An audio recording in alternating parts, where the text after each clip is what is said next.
Many people had the idea of building the Panama Canal. This linked to the Pacific and Atlantic Oceans and cut more than 8,000 miles off of shipping routes.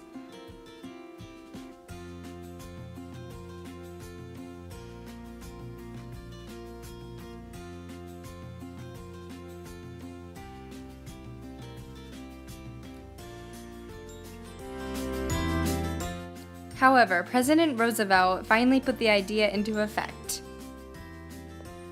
President Roosevelt negotiated with the Colombian minister and came up with the High Huron Treaty, which said that U.S. would pay $10 million plus $250,000 per year for 99 years.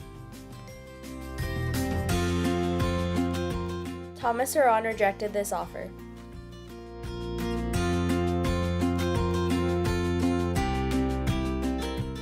Boone Varilla came up to Roosevelt and asked for his help in helping Panama revolt against Colombia. If Panama succeeded, they would follow the High Boone Varilla Treaty, which was the same as the High Huron Treaty, but the canal zone was widened 10 miles. Roosevelt accepted this offer. Panama's revolt against Colombia succeeded and they became their own individual country.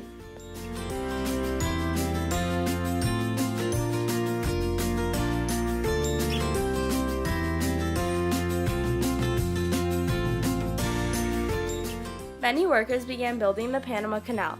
Over 6,000 lives were lost, and it was opened on August 15th of 1914. It linked the Atlantic and Pacific Oceans.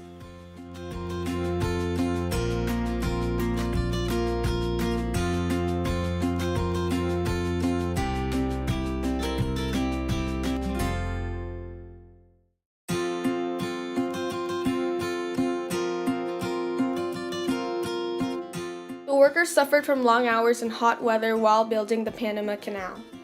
The most common diseases workers faced were malaria and yellow fever.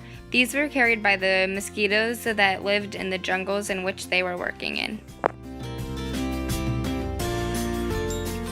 And 6,000 workers died from these diseases and other natural causes.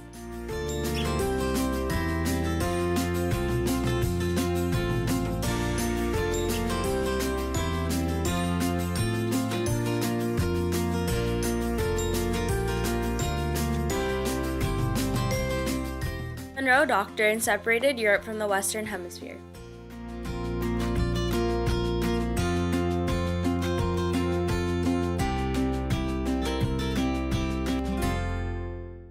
When Venezuela was deeply in debt with Europe, Europe felt as if they couldn't do anything because of the Monroe Doctrine.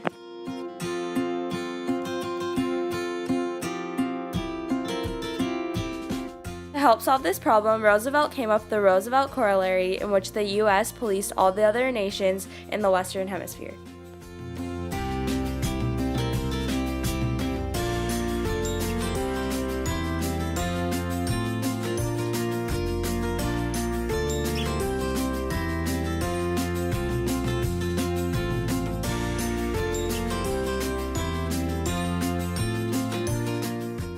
After Roosevelt, Taft was elected president.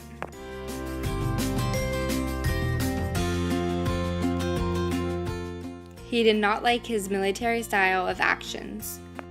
Instead, he used the dollar diplomacy, which influenced the government economically instead of using the military. Taft wanted to keep Europe away from Latin America in order to promote his American business there. Wilson took office after Taft and disapproved of his earlier ways. President Wilson wanted to promote democracy in the surrounding Western Hemisphere.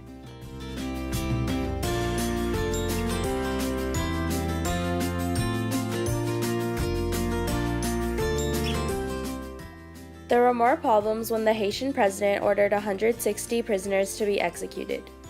He was then overthrown and killed. In order to stop further problems, the U.S. forced Latin America to have a U.S.-backed government. Latin America began to view the U.S. with hostility.